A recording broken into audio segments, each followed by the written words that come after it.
Hello, beautiful unicorns, and welcome back to my channel. And this 5 reasons or 5 things that I don't really care about when it comes to reviewing makeup products. This is something that I've been thinking about a lot lately, and I thought that it could be a fun video for me to say some of the things that I personally do not like. I don't care about this. When people bring this up in reviews as it is a good thing, I don't care. I don't care. That is not a reason why I'm buying a product. It is not a reason for me not buying a product. I simply don't care. And this is of course personal preferences. Do you have any like points that people love bringing up in reviews where you're like, I don't care? Love to hear about them. But let's get into my number 1, which is cardboard packaging. I love cardboard packaging, and a lot of people are like, ugh, it's a cheap cardboard packaging, it could have been plastic or metallic. And I'm like, I kind of like cardboard packaging. It feels sleek in my hand. It's easy to like put in storage because it's not bulky, and I just really like cardboard. I like the look of it. I like how they all just stack together. It looks neat. Normally when you get plastic packaging, either it's really thin and then it's just hard to open, hard to handle. It just sounds a lot when you try to put it on different surfaces. You see, this are things that bother me. Or it gets really clunky, like the Vice palette by Urban Decay. I mean, they're beautiful, but it's like the size of my bedstand. I mean, I'm not a fan. I actually prefer cardboard packaging, and when I see that it's cardboard packaging, that's a plus for me, but normally that's something people don't like. The second thing on my list are mirrors. Everybody's like, oh, it's got a mirror, so it's good, or it doesn't have a mirror, that's a minus for me. I have so many palettes, I have so many things. Why would I need a mirror in everything? I mean, if you go traveling, which people seem to do a lot, let's get to that point later. I mean, it's nice to have a mirror, but do you need a mirror on everything?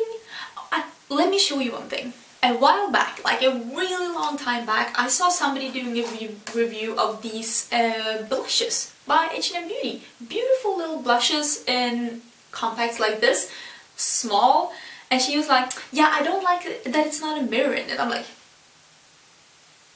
honey, you don't need a mirror in this. It's a blush. Do you like, it's so small, you can't even fit your cheek in this. You don't need a mirror in everything. I think it's stupid when people are withdrawing points and when reviewing if there's not a mirror. I mean, you're buying the product. You're buying the product. Most of us have a mirror where we do our makeup, and if we don't, I'm sure that you have a palette at home that has a mirror. I think you're fine. I mean, I don't care if it's a mirror. I even prefer if it's not a mirror because it's gonna weigh less and it's gonna cost less, and I just don't really care about mirrors. Next comes the point that actually started the idea of this video, and that is the whole cost per gram. I could not, even if I tried, care less. It doesn't matter if Natasha Denona is so super cheap. If you break it up per shadow and cost per gram and blah blah blah, it is still $200. It is $200 that you put on an eyeshadow palette. It is insanity, people. It is insanity. I don't care. I don't care how much gram of product I get. Honestly, if that was a factor, can I just have half? I just need half. I'm fine. I don't need that much eyeshadow. I never pan my eyeshadow. I'm a collector. I don't need that much. To me, like the cost per gram, like I don't care how much I get. I just want to buy unique colors, unique color combos, new and fun concepts.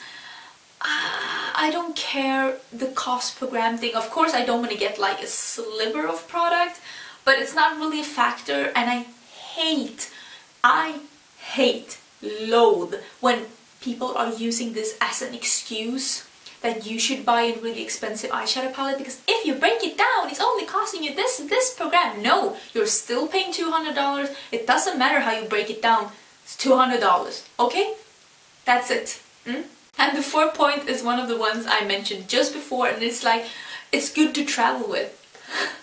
People say this with everything that they're reviewing.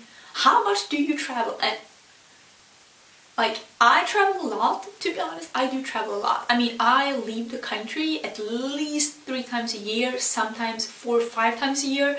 I love traveling. I am very lucky to have a job where I get a salary so that I can travel. But I never take into consideration what, like when buying makeup, this could be good for my travels. I don't care. When I travel, I will deal with that problem then. I will bring whatever makeup I have then for traveling, or just buy, you know, those little sample things you can buy for traveling. I'll buy that and put foundation in. I'm fine. I'll buy a product because it's good. I don't care if it's good to travel with, okay? And to be honest, I mean, what do you mean good to travel with? What even is that? I would say good to travel with is something that is not too big. I wouldn't bring like a Morphe palette. I also wouldn't bring anything that is in glass, I guess, but if something was in glass and I wanted to bring it, I'll just put it in another container. It's not really a problem. Every powder product I always take in my handbag, because then I can bring it on the plane. I never check in any powder products, because why would I? I mean, it's only the liquids you need to check in. The powders, I'm bringing them with me. Nobody's taking that. And I don't care if it's good to travel with. Even if I travel 5 times a year, I'm not gonna pan anything on 5 trips. I don't care. And the last point is actually 3 phrases, like 3 phrases that I have bunched together to one point, because when I hear people saying this in reviews, I pretty much know that I'm not gonna like this product. And the 3 phrases are standalone palette, wearable shades, and staple palette. I just know that that's gonna be boring, and I don't want to have it. It's probably gonna be a lot of things that I already own. It's gonna be something basic. It's gonna be perfect if you don't own a lot of makeup, but I do own a lot of makeup, so when I hear those things, I'm like, that's probably not for me. That is the worst way to describe an item when reviewing it if you want me to buy it. I don't care if it's wearable shades, because I think blue is a wearable shade. I don't care if it's a standalone palette. I own a Cillian palettes. I'll bring in another palette if it's missing something I want, which could be a periwinkle blue, to be honest, because my taste is kind of different. And I have talked about this subject a bit more, and I will leave that video up here if you want to have a peek at why I really don't like standalone palettes. And also this staple palette.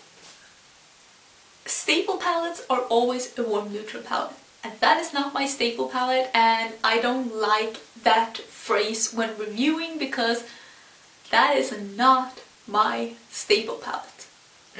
Those were my 5 things that I don't care about when I listen to reviews, or that I don't agree with when I listen to reviews. And I definitely do not add or deduct points for any of these reasons, or any of these reasons for the same reasons as other people, most people, when reviewing products. And sometimes I bring up this as well in my reviews, because everybody's saying it, so I think that people care about it, but I need to stop bringing this whole good to travel point up, because that's just stupid and nobody cares. When I say nobody, I mean me and my ego, and you don't have to agree, because it's definitely my personal opinion. And also this cost per gram thing. What is the cost of the palette? You think these colors are worth it? I don't care about the cost per gram, unless you're only buying this palette and you are planning to pan this palette before buying anything else, and who does that? If you do that, kudos to you. You're doing great. Keep at it. I'm done babbling. I'm gonna go and get some dinner. Don't forget to subscribe. The button is down below. I do upload new videos every week, and I try to up it a bit so that I upload more videos now than I did before, but I always upload at least 2 videos every week, although I try to do more now. So I will see you in my next one, which will be real soon. Bye!